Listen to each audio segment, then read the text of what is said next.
Salutare, dragii, eu sunt Max și bine v-am regăsit. Eu sunt Vlad și bine v-am regăsit la un nou episod. De data asta facem ceva mai bun decât data viitoare. Decât data trecută. Ok, dar așteptați un pic. Scarlați și spuneți în comentarii ce vreți voi și eu o să vă răspundă. Pentru cei care sunt abonați la mine la canal. Mă zici bine că asta este MP minune. Uitați-vă în inventarul nostru. Este plin, iar trancul ăsta l-am de vreo 2 episoade. Întrebați de când am mai filmat. De foarte mult timp.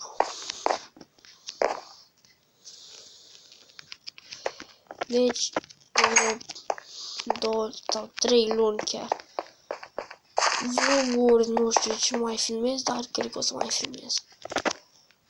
Intrați la Cuzascarla pe canal și el o să vă răspundă la orice întrebare răspundeți.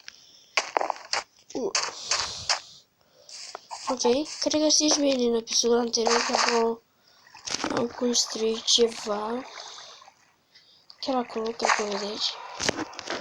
Și că am mai construit undeva ceva. Nu știu ce cu atâta viteză. Mi-am scos autojump-ul. Uite.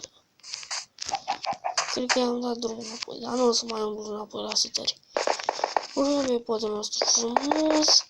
Sper că se aude destul de tare. Am dat volumul în ce ca să nu se mai audă așa de tare. Ok. Știți, noi avem piatră infinită, dar nu avem lemn.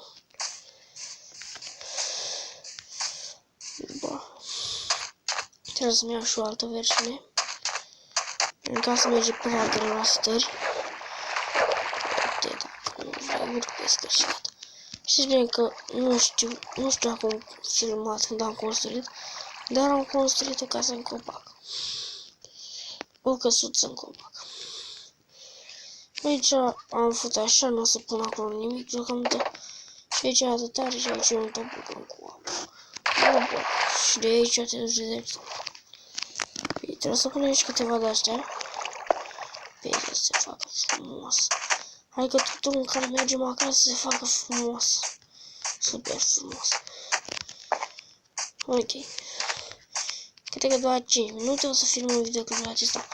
Pentru abonații noi, cei care nu știu, n-aș vrea să vă invidiez cu acel videoclip cu piscina. A fost ideea mea să filmez. Să zicem dacă e mai bine așa.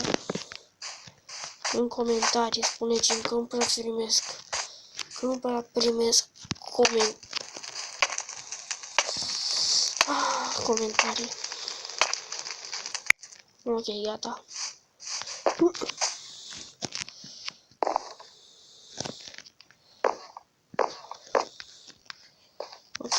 haideți să vedem ce mai facem prin acest videoclip. Uitați-vă.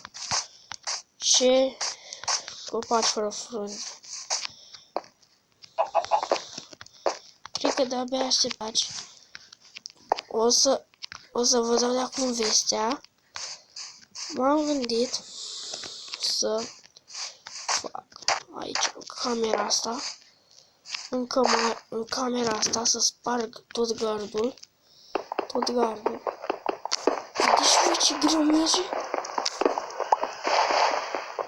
Ok. Spargem gardul ăsta și apoi observați ce vreau să fac. Vreau să fac peretele abonați. Mi-am modificat. Uite, fac. Vedeți ce? Ce-era acolo? Bă, mă lași, eu sunt curios rău. Nu știu, m-am cam speriat. Ok. Facem astăzi peretele abonaților. Și nu știu cum o să vă cheme, dar dacă îmi scrieți fiecare care este abonat în comentarii, dacă îmi spuneți cum fiecare care sunteți abonați, cei care sunt abonați, dacă îmi spuneți în comentarii că vă cheamă, Dar dacă nu vă știu numele, îmi pare rău. Bine, nici chiar o să scriu câte 2 abonați. Sper să aibă succes. Ok.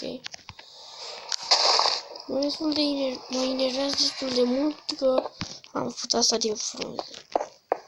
Da, fucking mine, ce, nu-i nimic. Gata.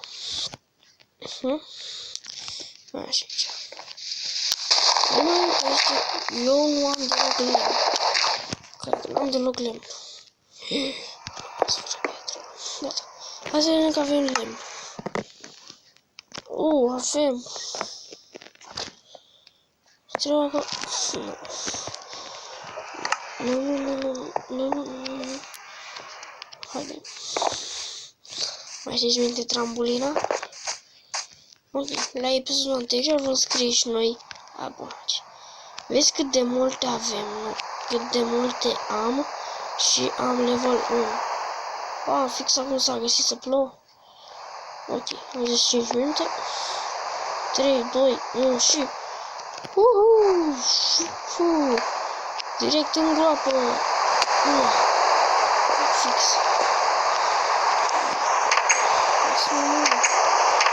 Ia uite ceva.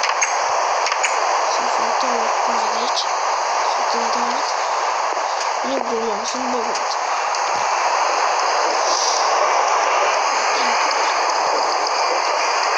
Nu cred că nu mai fac vreun glumire, nici nu am făcut glumire pe acest canal.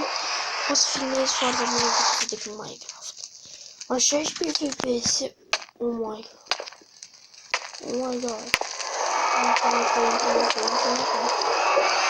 Nu de să te spamnezi direct acolo.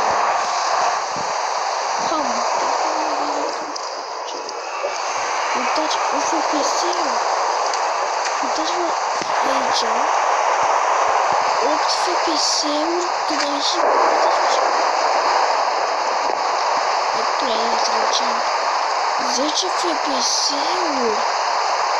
Oh my god. Cred că vă întrebați de unde am făcut atâtea retușuri.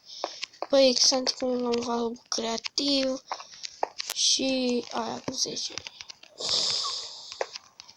Și trambolina. Restul e făcut pe Survivor. Dar e sigur foarte greu. Nici măcar spawn point.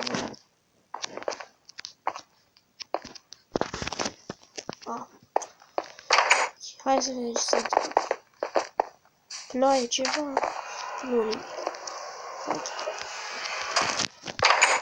Cam, cred că aici vom încheia și noi episodul.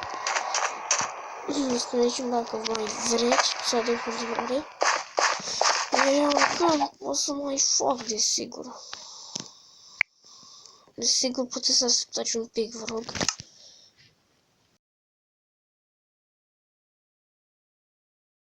Deci cu acest...